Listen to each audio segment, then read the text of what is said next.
बच्चों, welcome to गुरु शिष्य। आज मैं आपके लिए एक ऐसा टॉपिक लेकर के आई हूँ जो 6 क्लास से लेके हर कंपटीशन एग्जाम में आता है और बच्चे उस टॉपिक में बहुत कंफ्यूज रहते हैं। मैं आज आपको ऐसी टिप्स और ट्रिक्स बताऊंगी कि ये टॉपिक आपको बहुत आसान लगने लग जाएगा और आप इसे कभी नहीं भूलोगे। तो चलिए पढ़ते हैं हम हिंदी ग्रामर का टॉपिक संधि। संधि का सामान्य अर्थ मेल होता है। दो वर्णों के मेल से वर्णों का नया परिवर्तित रूप संधि कहलाता है। ये ध्यान रखना कि संधि के अंदर दो वर्णों का मेल होता है और समास के अंदर दो शब्दों का मेल होता है। मेल होना मतलब जोड़ना, है ना। तो जैसे इसमें आप इधर देखो उदाहरण, पुस्तक धन आलय, पुस्तकालय। इसमें क्या हुआ है, पहले शब्द का अंतिम वर्ण और दूसरे शब्द का पहला वर्ण, यहां से अंतिम वर्ण अ आया है और इधर से पहला वर्ण आया है ना। पहले शब्द का अंतिम वर्ण और दूसरे शब्द का पहला वर्ण दोनों के मिलने से संधि हुई है और यहां पर पुस्तकालय बना है ना। दूसरा एक और उदाहरण देखते हैं हम। इधर देखो, हिम धन अचल बराबर हिमाचल। इसमें भी ये सही हो रहा है, इधर से भी पहले शब्द का अंतिम वर्ण, है ना, और इधर से दूसरे शब्द का पहला वर्ण, वर्ण से वर्ण का मेल हो रहा है और संधि बन रही है ना। तो हमें सिर्फ इतना ध्यान रखना है कि संधि में दो शब्दों का मेल, दो वर्णों का मेल होता है और समास में दो शब्दों का मेल होता है। अब हम ये देखेंगे कि संधि के प्रकार कितने हैं। तो संधि के प्रकार हैं 3। पहला है स्वर संधि, दूसरा है व्यंजन संधि और तीसरा है विसर्ग संधि। ये आपको याद रखना है कि संधि के 3 प्रकार हैं, स्वर संधि, व्यंजन संधि और विसर्ग संधि। आज हम स्वर संधि पढ़ेंगे। स्वर संधि के 5 भेद हैं, वो आज हम पढ़ेंगे। स्वर संधि में सबसे पहला है दीर्घ संधि, फिर गुण संधि, वृद्धि संधि, यण संधि और अयादि संधि। स्वर संधि क्या होती है वो देखो, दो स्वरों के मेल से होने वाला विकार या परिवर्तन स्वर संधि कहलाता है। दो स्वरों के मेल से, आपको पता है ना, हम शुरू से पढ़ते आ रहे हैं कि स्वर कौन कौन से हैं, अ, आ, ई, अ से लेके री तक ये सारे स्वर हैं। 11 स्वर हैं, है ना। अ, आ, ई, उ, ए, आई, ओ, औ, अम और ये अह अनुस्वार और विसर्ग हो जाते हैं, है ना। लेकिन अ से लेके री तक सारे स्वर हैं, 11 स्वर हैं, है ना। अब देखो दीर्घ संधि। दीर्घ संधि में समान स्वरों के परस्पर मेल को दीर्घ संधि कहते हैं। इसमें समान स्वरों का मेल होता है, ये ध्यान रखना है ना। और दीर्घ का मतलब क्या होता है, बड़ा, है ना। इस हस्व और दीर्घ, हस्व दीर्घ का विलोम है। हस्व यानी छोटा और दीर्घ यानी बड़ा। तो आप इसके नाम से ही समझो कि दीर्घ का मतलब हो रहा है बड़ा। तो जो भी वर्णों का मेल होगा वो बड़ा बन जाएगा।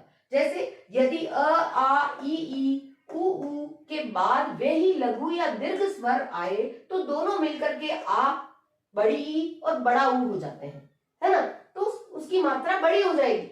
बड़ी मात्रा देखते से ही दीर्घ संधि करना है, ये आपको ध्यान रखना है। इसकी यही ट्रिक है, इसको पहचानने की यही ट्रिक है कि जहां पर भी इन स्वरों का मेल होता है, समान स्वरों का, तो वहां पे आ, बड़ी और बड़ा ऊ ये हो जाएगा और हम आसानी से पहचान पाएंगे कि वो दीर्घ संधि है। दीर्घ का मतलब बड़ा और देखते से ही बड़ी मात्रा आ रही है, मतलब दीर्घ संधि। ठीक है, जैसे इसका उदाहरण देखते हैं हम। जैसे पर, इधर से अ आ रहा है, पहले शब्द का अंतिम वर्ण और दूसरे शब्द का पहला वर्ण, संधि में मेल हो रहा है अ और अ का। अब ये दोनों अ है, लेकिन इसकी मात्रा क्या बनेगी, आ, दीर्घ मात्रा बनेगी, है ना। तो अ धन अ बराबर आ, तो यहाँ पे बनी मात्रा आ, तो पराधीन, है ना। और इसको देखते से ही हम पहचान जाएंगे कि जहां पे आ की मात्रा आ रही है, दीर्घ मात्रा आ रही है, वो दीर्घ स्वर संधि, समान स्वरों का मेल हो रहा है और दीर्घ मात्रा आ रही है तो वो दीर्घ संधि। क्लियर बच्चों। अब हम इसके और एग्जाम्पल देख लेते हैं। तो अब हम उसके एग्जाम्पल देखेंगे। देखिए इधर, मुरारी, मुरारी, मूर्धन अरी। अब इधर से पहले शब्द का अंतिम वर्ण क्या है? अ।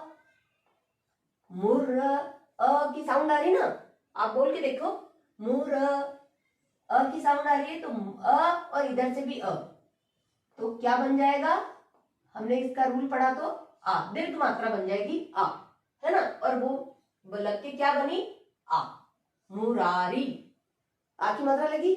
इसको देखते से ही हमें पहचान जाना है कि दीर्घ मात्रा है, मतलब दीर्घ संधि, दो समान स्वरों का मेल हो रहा है और दीर्घ मात्रा बन रही है, दीर्घ स्वर संधि। ठीक है, इधर से देखो दूसरा उदाहरण, स्वाभिमान, स्व धन अभिमान, है ना, तो इधर से अ की साउंड आ रही है और इधर से भी अ आ रहा है, तो क्या बना? आ बना, और स्वाभिमान, है ना, दीर्घ मात्रा बन गई, और जब पूरा शब्द बनेगा तो स्वाभिमान, दीर्घ स्वर संधि। तीसरा उदाहरण देखिए, भानुदय, भानु धन उदय, अब इधर से भी ऊ की साउंड आ रही है, ऊ, और इधर से भी ऊ की, है ना, तो हमने इसका रूल पढ़ा, क्या है? दीर्घ बनेगा, समान स्वर है तो क्या बन जाएगा? बड़ा बन जाएगा, दीर्घ यानी बड़ा, तो इधर जाकर के ये मात्रा बड़ी मात्रा बन के लगेगी। जब शब्द में बड़ी मात्रा लग रही है, ये देखते से ही हमें पहचान के और दीर्घ स्वर संधि करना है। ठीक है, क्लियर बच्चों? चौथा उदाहरण देखो, मुनिंद्र, मुनि धन इंद्र, अब इधर से क्या आ रहा है? छोटी ई की मात्रा है, छोटी ई, और इधर से भी छोटी ई, लेकिन वो बनेगी क्या? बड़ी ई। ठीक है, ये इसका रूल है। अगर यहाँ पे छोटी ई की जगह छोटी ई और प्लस बड़ी ई होगी तो भी बड़ी ई बनेगी, दोनों बड़ी ई होगी तो भी बड़ी ई बनेगी, है ना, तो इस बात का ध्यान रखना है कि समान स्वरों का मेल होगा वो मात्रा दीर्घ ही बनेगी, और दीर्घ मात्रा बनते से ही हम यहाँ शब्द में बड़ी मात्रा देख रहे हैं और सीधा समझना है कि ये दीर्घ स्वर संधि है। ठीक है, भले वो आ की हो, भले वो ऊ की हो या ई की हो, तीनों की बड़ी मात्रा को देखते से ही आपको पहचानना है कि ये दीर्घ स्वर संधि है, यही इसका तरीका है। तो अब हम इसके नियम देखेंगे कि क्या नियम है ये। इधर देखो, अ धन अ बराबर आ, बड़ी मात्रा बन गई, अ धन आ होगा तब भी आ, आगे आ की मात्रा होगी, पीछे आ की होगी तब भी आ, मतलब कुल मिलाकर के कैसे भी होगा दीर्घ मात्रा आ जाएगी आ, सभी में। ई में भी ऐसे ही, ई धन ई तो भी बड़ी ई हो जाएगी, आगे छोटी ई और पीछे बड़ी ई है तो भी बड़ी ई हो जाएगी, आगे बड़ी ई धन छोटी ई है तो भी बड़ी ई हो जाएगी, मतलब आगे पहले शब्द के अंतिम वर्ण में और दूसरे शब्द के पहले वर्ण में समान स्वर है और तो दीर्घ मात्रा बन जाएगी, वो कैसे भी हो, आगे पीछे बड़ी ई की मात्रा आ रही है, दोनों बड़ी ई की आ रही है तो भी बड़ी ई की हो जाएगी, छोटे ऊ की दोनों मात्रा आ रही है तो भी बड़ा ऊ होगा, आगे में छोटे ऊ की पीछे बड़े ऊ की आ रही है, या पीछे आगे बड़े ऊ की और पीछे छोटे ऊ की आ रही है तब भी बड़े ऊ की, मतलब उसका अंतिम जो निकलेगा वो बड़ी दीर्घ मात्रा बन के निकलेगा। ठीक है, तो आपको बस इसका यही नियम है कि इसमें बड़ी मात्रा देखते से ही आपको पहचानना है कि वो दीर्घ, दीर्घ का मतलब ही बड़ा, आप उस शब्द से ही मैं पहचान जाओ, है ना, और जहां पर तीनों बड़ी मात्राएं आ रही है आपको वहां पर दीर्घ स्वर संधि करनी है। क्लियर बच्चों? यही इसके नियम है और इसको अपने दिमाग में बिठा लो, ये आपने याद कर लिए, ये आपने अच्छे से दिमाग में बिठा लिए तो आपको दीर्घ स्वर संधि पहचानने में कहीं कोई दिक्कत नहीं आएगी। बच्चों मैथ में भी आप प्लस माइनस वाला ऐसा ही कुछ रूल पढ़ते हो, है ना, तो उसी तरह से इसका भी देखना है आपको, वहां पे भी प्लस माइनस प्लस ऐसे होते हैं ना, मुझे अच्छे से ध्यान नहीं है लेकिन आप इधर देखो, हिंदी में ये ध्यान रखना है आपको, अ प्लस अ बराबर आ, आगे आ है पीछे आ है तो भी आ, इसलिए आपको कुल मिलाकर के सभी छोटी बड़ी मात्राएं हो रही है लेकिन आपको ध्यान कुल मिला के पीछे आ जाएगी, बड़ी मात्रा आ जाएगी। आपको इसके एंड रिजल्ट पे ध्यान देना है, कुल ये एंड रिजल्ट यही आएगा कि दीर्घ मात्रा होगी तीनों में, है ना, वो कोई सी भी हो, आ की हो, ई की हो या ऊ की हो। तीनों में बड़ी मात्रा को देखते से ही दीर्घ स्वर संधि कर देना है। हाँ तो बच्चों, अब हम दीर्घ संधि के बाद गुण संधि पढ़ेंगे। गुण संधि में भिन्न स्वरों के मेल से होने वाला परिवर्तन गुण संधि कहलाता है। दीर्घ संधि के अंदर समान स्वरों का मेल हुआ था, अब गुण संधि के अंदर भिन्न स्वरों का मेल होगा। जैसे ए, ओ और अर गुण संधि के परिवर्तित रूप है। ध्यान रखना, अगर किसी भी वर्ड में अ और आ हो पहले वर्ड के अंतिम वर्ण में, और दूसरे शब्द के पहले वर्ण में ई या बड़ी ई हो तो ए बन जाएगा। अगर अ और आ के बाद में ऊ या बड़ा ऊ हो तो ओ बन जाएगा, और अ और आ के बाद में री हो तो अर बन जाएगा। ये तीनों आपको ध्यान रखना है गुण संधि के लिए कि अगर अ और ई के बाद वो छोटा या बड़ा दोनों में से कुछ भी हो सकता है तो ए बनेगा, अ और आ के बाद ऊ या बड़ा ऊ हो तो ओ बनेगा, और अ आ के बाद में री हो तो अर बन जाएगा। जैसे हम इसके नियम देखेंगे आपको समझ में आएगा उदाहरण से। इधर देखिए, नरेंद्र, नरेंद्र में क्या हुआ है, आपको ये मात्रा देखते से ही पहचान जाना है। इसका यही ट्रिक है इसकी कि गुण संधि में एक मात्रा, यहां पर अगर एक मात्रा है तो आपको सीधा देखते से ही गुण संधि करना है। ठीक है, जैसे नर, इधर से आ रहा है अ और इधर से आ रहा है ई। अब ये असमान स्वर है ना, समान स्वर नहीं है, अ है और ई है, तो अ के बाद अगर ई आया तो क्या बना, ए बना, है ना। तो आप देखेंगे कि इस पर ए की मात्रा लग गई, एक मात्रा लगी मतलब गुण संधि। ठीक है, डबल मात्रा लगेगी तो वृद्धि संधि, है ना, एक मात्रा की वृद्धि हो जाएगी तो वृद्धि संधि बन जाएगी। वो हम बाद में पढ़ेंगे, रूल पढ़ेंगे तब। अभी आप इधर देखो कि एक मात्रा लगी, असमान स्वरों का मेल हुआ और एक मात्रा आ गई, तो वो सीधा उसको देखते से पहचान के लगाना है नरेंद्र, है ना, और गुण संधि। आगे हम और एग्जाम्पल देखते हैं। पहला एग्जाम्पल देखिए, भारतेंदु। भारतेंदु में भारत धन इंदु, विच्छेद करेंगे तो क्या बनेगा, भारत धन इंदु। तो इधर से क्या आया, अ, भारत, अ की साउंड आ रही है, और इधर से ई आया। अब ये असमान स्वर है ना, तो क्या बनेगा, ए, भारते, और इसकी मात्रा लग जाएगी इसके ऊपर ए। एक मात्रा को देखते ही आपको पहचानना है और सीधा उसको गुण संधि कर लेना आंख बंद करके। ठीक है, बिल्कुल उसमें कोई डाउट नहीं है। असमान स्वरों में एक की मात्रा बनी और एक मात्रा लगी है शब्द में, उसको देखते ही पहचानना है कि वो गुण संधि। ठीक है, दूसरी इसे ही देखते हैं एक और उदाहरण, जैसे घड़ धन ईश।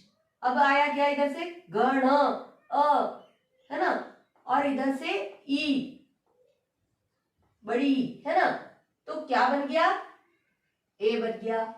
यहां पे भी एक मात्रा लगी है, एक मात्रा को देखा और पहचाना भाई एक मात्रा लगी है, गुण संधि। ठीक है, इसको देखते से ही समझ में आना है आपको।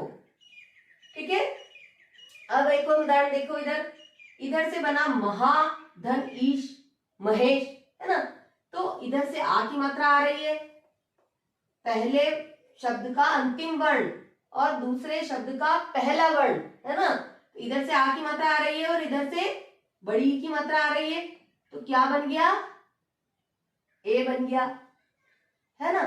तो ये महेश, एक मात्रा लग गई। ठीक है, और उदाहरण देखते हैं, इधर से आ रहा है और इधर से ऊ आ रहा है, तो क्या बना, ओ बना। अब आपको ये ध्यान रखना है कि एक मात्रा ए की हो या ओ की हो तो दोनों में गुण संधि होगी। ठीक है, और अब इधर से आ और री, अगर आ के पीछे री आ जाता है तो हमने क्या पढ़ा था रूल में, तो वो अर बन जाएगा, है ना। तो अब इसमें अर, महर, अर की साउंड आ रही है ना, महर, अर, यहाँ पे आ की मात्रा लग रही है और र की मात्रा लग रही है ना। तो इसको देख के पहचानना है कि यहाँ पे आ और अर आ रहा है, मतलब गुण संधि। क्लियर बच्चों, आपको उसको देख के पहचान जाना है कि जहां पर ए की मात्रा, ओ की मात्रा, एक मात्रा और अर की मात्रा आ रही है तो गुण संधि, और डबल मात्रा आ रही है जहां पे भी इसकी, जैसे ए की दो मात्राएं आ रही है, ओ की, औ की, ये ओ की मात्रा है, और अगर औ की मात्रा आती है, डबल मात्रा आती है, तो वो क्या बन जाएगा, वृद्धि संधि में। ठीक है, वृद्धि हो जाएगी। एक मात्रा की अगर वृद्धि होती है तो वृद्धि संधि, और यहाँ पे एक मात्रा है तो गुण संधि। बस दिमाग में बिठा लो, एक मात्रा गुण संधि, डबल मात्रा है तो वृद्धि संधि। क्लियर बच्चों? अब हम पढ़ेंगे वृद्धि संधि। अब हम तीसरी संधि, स्वर संधि का तीसरा भेद वृद्धि संधि पढ़ेंगे। वृद्धि संधि गुण संधि के समान ही वृद्धि संधि में भी भिन्न स्वरों के मेल से परिवर्तन होता है ना। गुण संधि में भी भिन्न स्वरों का मेल होता है, वृद्धि संधि में भी भिन्न स्वरों का मेल होता है। इसमें यदि अ आ के बाद ए आई आए तो आई हो जाता है, ये ध्यान रखना है। उसमें ए की छोटी मात्रा आती है गुण संधि में, और इसमें ए की बड़ा ए आएगा, है ना। वो ए ये आई है ना। और अ और आ के बाद ओ या औ आए तो औ हो जाता है, ध्यान रखना, है ना। वहां पे ओ बनता है गुण संधि में, यहाँ पे औ बनता है, डबल मात्रा आ जाती है। वृद्धि से ही आपको ध्यान रखना है, उसको पहचानना है कि वृद्धि का मतलब बढ़ना, है ना। तो उसमें एक मात्रा की वृद्धि हो गई है। तो जिस शब्द के अंदर डबल मात्रा देखो उसको देखते से ही पहचानना और सीधा वृद्धि संधि कर देना। ठीक है, आपको उसमें कोई कंफ्यूजन नहीं रखना है और बिल्कुल सही आपका आंसर जाएगा। ठीक है, एक एक इसके उदाहरण हम देखते हैं तो आपको अच्छे से समझ में आ जाएगा। पहला उदाहरण देखेंगे, एक एक, जैसे एक धन एक, हम इसका विच्छेद करेंगे तो एक धन एक बनेगा, है ना। तो अभी देखो इधर से तो आएगा एक अ की साउंड आ रही है अ, और इधर से असमान स्वर ए, अ और ए का मेल हो रहा है तो क्या बन रहा है, आई, है ना, आई बन रहा है। तो जब हम पूरा शब्द लिखेंगे तो उसमें क्या लगेगी, डबल मात्रा आ रही है। आपको ये देखते से ही पहचान जाना है कि ये वृद्धि संधि है। असमान स्वरों का मेल, और बड़ी मात्रा आ रही है वृद्धि संधि, छोटी मात्रा आ रही है गुण संधि। ठीक है, असमान गुण संधि में भी असमान स्वरों का मेल होता है, लेकिन छोटी मात्रा आती है तो वो देखते से पहचानोगे और गुण संधि करोगे। इसमें बड़ी मात्रा देखते से पहचानोगे और वृद्धि संधि करोगे। ठीक है, क्योंकि एक मात्रा की वृद्धि हो रही है। दूसरा उदाहरण देखो, जैसे परम औषधि, है ना। इधर से आएगा परम अ और इधर से आएगा औ। ठीक है, तो क्या बना, इधर से अ और इधर से ओ तो औ बन जाएगा। ठीक है, डबल मात्रा। और जब ये लिखा जाएगा तो भी डबल मात्रा बन जाएगी। ठीक है, अ और ओ का मेल हुआ तो भी औ बन गया। अब इधर एक और उदाहरण देखो, इधर से आ रहा है आ और इधर से आ रहा है ए, है ना। तो क्या बन गया, अय।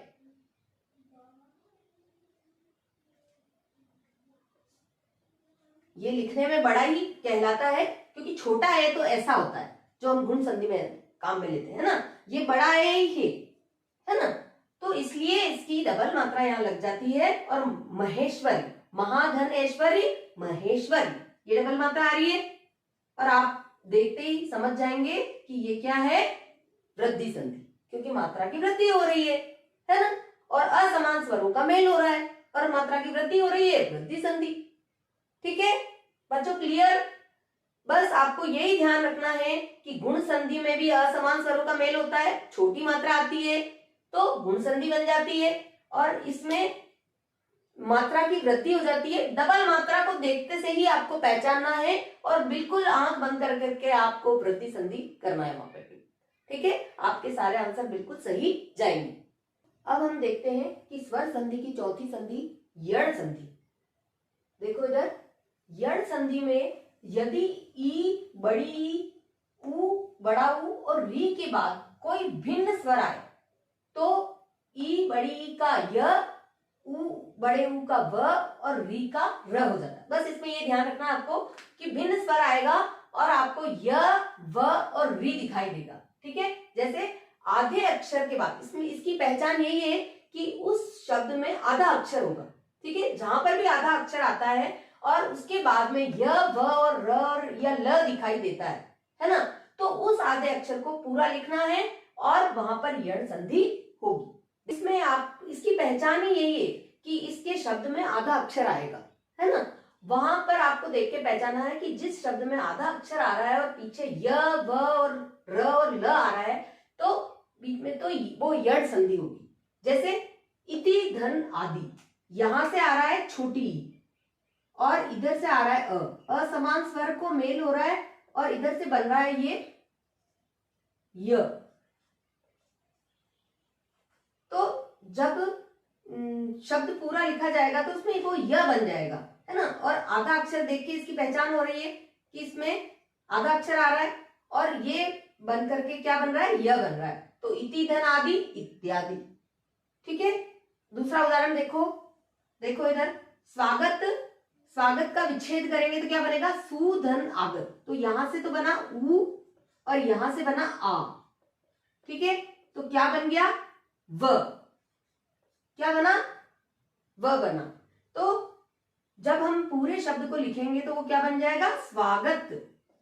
आपका ध्यान यहां रखना है, इसको देखो, इसको समझो कि क्या बन रहा है। अब असमान स्वर बन रहे, हमने इसकी परिभाषा में यही देखा है कि यदि ई, उ और री के बाद कोई भिन्न स्वर आए तो ई का य बनेगा, उ का व बनेगा और री का र बनेगा। तो इसका यही नियम है, यड़ संधि के अंदर य, व और र, इन तीनों को याद कर लो। ठीक है, य बनेगा, व बनेगा और र बनेगा। तो मात्राज्ञा का विच्छेद करेंगे तो मात्र धन आज्ञा। तो इधर से आए हैं री से ऋषि, है ना, री से ऋषि की मात्रा आई, र की मात्रा है, और इधर आया है आ। तो क्या बन गया, ये मात्रा बनी, र की मात्रा बनी, है ना। तो मात्राज्ञा, इसको लिखने पे क्या आएगा,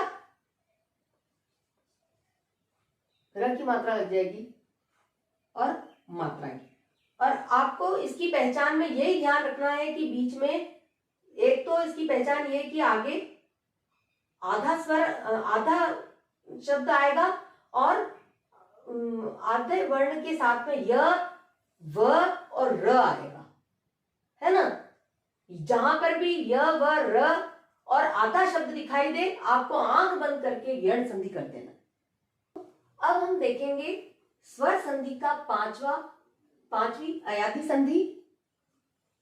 अयादी संधि में भी भिन्न स्वरों के मेल से परिवर्तन होता है। अयादी संधि में भी भिन्न स्वरों के मेल से परिवर्तन होता है।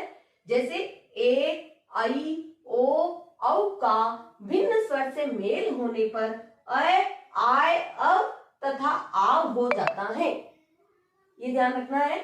जैसे ए का किसी असमान स्वर से हम मेल करवाएंगे तो वो क्या बनेगा, अय बन जाएगा। आय का असमान स्वर से मेल होगा तो आय बन जाएगा। ओ का असमान स्वर से मेल होगा तो वो अव बन जाएगा और औ का असमान स्वर से मेल होगा तो वो आव बन जाएगा। हम इसको उदाहरण के माध्यम से समझेंगे। जैसे यहां पर आया नयन, एक उदाहरण हमने लिया नयन, तो इसका विच्छेद हम करेंगे तो क्या बनेगा, जैसे ने धन अन। तो यहां से आया ए और यहां से आया अ, तो ए और अ का मेल होने पर क्या बना, अय, है ना। असमान स्वर है ए और अ और इनको जोड़ने से क्या बना, अय बना। और जब हम इसकी संधि करके लिखेंगे तो वो नयन इस तरह से लिखा जाएगा। इसके और उदाहरण देख लेते हैं। इसका उदाहरण देखिए आप, जैसे है शयन, इसका विच्छेद जब हम करेंगे तो शे धन अन। अब यहां से क्या आया, ए और यहां से आएगा अ। तो हमने इसके नियम में क्या पढ़ा कि ए और असमान स्वर, भिन्न स्वर यानी अलग जो स्वर होता है वो आए तो उसके जो मेल से या उसके जोड़ने पर क्या बनेगा, अय, आय, अव तथा आव हो जाता है। तो ए के साथ अ जुड़ा तो क्या बना, अय। यहां पर देखो, जहां पर अय, आव, आय, आव ये बनेगा, ये इसकी पहचान है। ये देखते से हमें पता चल जाएगा कि ये अयादी संधि है।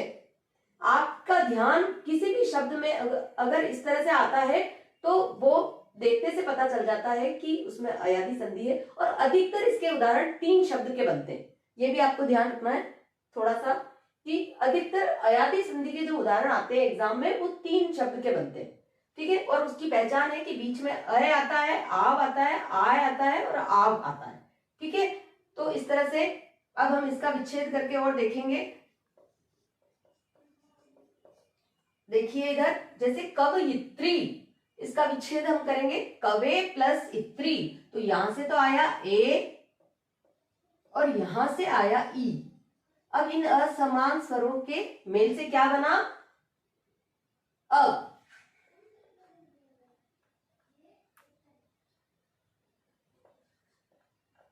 और शब्द क्या बनेगा, कवयित्री, है ना। एक और उदाहरण हम देखेंगे, जैसे नायक, तो ने धन अक, तो ए और इधर से अ, तो क्या बना, आय, है ना।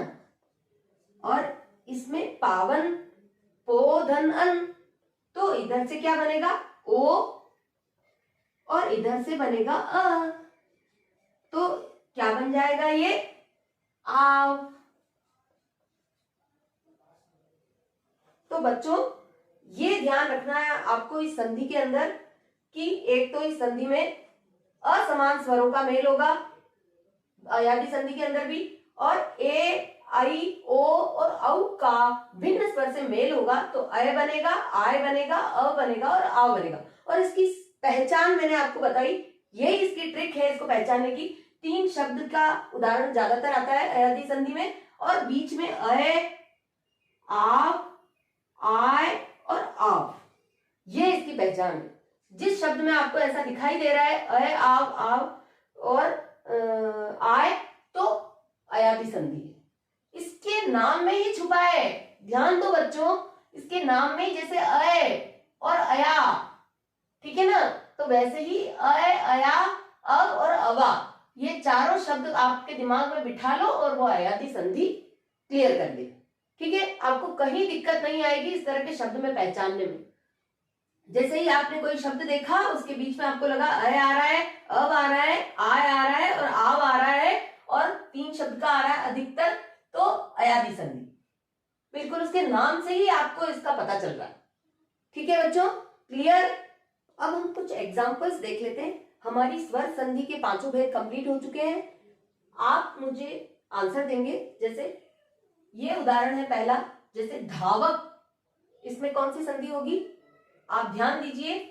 धावक में हमने क्या क्या आ रहा है बीच में, आव, है ना, इस पे ध्यान देना है। तो ये कौन सी संधि होगी, अयादी संधि। पवन, अव, है ना, तो जहां पर अय, आय, अव, आव आता है तो वो कौन सी संधि होती है, अयादी संधि। अन्वय, इसमें क्या आ रहा है, आधा शब्द आ रहा है ना, और व आ रहा है, तो ये क्या हो जाएगा, किसका उदाहरण है, यण संधि का, ठीक है। इसमें भी आधा शब्द आ रहा है और य आ रहा है, तो यण संधि का, क्योंकि यण संधि में क्या है, य, व, र और ल और आधा शब्द, ये जहां हमें दिखाई देता है वो यण संधि के उदाहरण, ठीक है। आगे देखिए, जैसे ये सप्तर्षि, हम इसका विच्छेद करेंगे तो क्या बनेगा, सप्तधन ऋषि, ठीक है ना। तो यहाँ पे क्या आ रहा है, री के साथ मेल हो रहा है, तो क्या बनेगा, ये किसका उदाहरण है, गुण संधि का, क्योंकि यहाँ पे री की मात्रा आ रही है ना। और सप्त धन ऋषि, ऐसे इसका विच्छेद हम करेंगे तो क्या बनेगा, सप्त धन ऋषि, है ना। तो इधर से अ का री से मेल हो रहा है, ठीक है ना, तो इसलिए क्या बना, गुण संधि का उदाहरण बना। इधर भी ओ की मात्रा एक मात्रा लग रही है ना, मैंने क्या बताया था कि जहां पर छोटा है ओ और अर बन जाता है री के साथ, तो ये क्या बन जाते हैं, गुण संधि, ठीक है। तो यहाँ पे एक मात्रा है मतलब गुण संधि, ठीक है। अगर डबल मात्रा होती तो हम वृद्धि संधि करेंगे, जैसे यहाँ डबल मात्रा है, इसको देखते से हमें पहचानना है ना, और मात्रा की वृद्धि हो रही है तो वृद्धि संधि है, उसका उदाहरण है। जैसे यहाँ पे भी डबल मात्रा है ना, तो उसको देखते से ही आपको समझ जाना है कि डबल मात्रा है मतलब वृद्धि संधि, क्योंकि वृद्धि हो रही मात्रा की, ठीक है। और एक मात्रा है तो गुण संधि, ठीक है। और जैसे इधर देखिए, जैसे दीपावली शब्द में क्या हो रहा है, आ की मात्रा लग रही है, समान स्वरों का मेल हुआ है। जैसे इसकी विच्छेद करके देखिए, दीप धन अवली, है ना, तो क्या बना, दीपावली, तो इधर से भी अ आया, इधर से भी आ आया और आ बन गया समान शब्द, तो दीर्घ दीर्घ मात्रा बन गई। मैंने उसका रूल जब पूरी डिटेल में ये संधि पढ़ाई थी तो उसका क्या रूल बताया था कि सभी समान स्वरों के मेल से दीर्घ बनेगा, ठीक है ना। तो आ बनेगा, बड़ी ई बनेगी, बड़ा ऊ बनेगा, तो इसमें यही हो रहा है, तो इसलिए ये है दीर्घ संधि। बड़ी मात्रा आ रही है, इसको देखते से ही आपको पहचान जाना है कि शब्द में क्या है, दीर्घ संधि है। इधर भी आ की मात्रा आ रही है, देखते से ही समझ जाना है कि दीर्घ संधि है ना। तो बच्चों क्लियर हो गया, यही इसकी ट्रिक है इसको पहचानने की। आपको बस इस ट्रिक को ध्यान रखना है कि अयादी संधि में क्या ट्रिक आ रही है, अय आय आव आव, और यण संधि में आधा अक्षर आएगा, व य व र ल, ये चारों वर्ण जहां दिखाई दे रहे तो यण संधि। और अगर छोटी ए की मात्रा है, मतलब ए है और ओ है, तो गुण संधि। डबल मात्रा आ रही है तो वृद्धि संधि, और समान स्वर को मेल हो रहा है और बड़ी मात्रा आ रही है आ की, बड़ी ई की या ऊ की, तो दीर्घ संधि। क्लियर बच्चों, इस ट्रिक को ध्यान रख के आप सारे सवाल सॉल्व करें, कहीं आपसे कोई गलती नहीं होगी और आसानी से सारे सवाल सही सॉल्व। हाँ तो बच्चों, आज का आपका होमवर्क क्वेश्चन है, नयनाभिराम इस शब्द में कौन सी संधि है, ये आप मुझे कमेंट्स में बताएं। और आई होप आपके कोई डाउट नहीं रहे होंगे और आपको ये वीडियो पसंद आई होगी। अब अगले वीडियो में हम व्यंजन संधि पढ़ेंगे।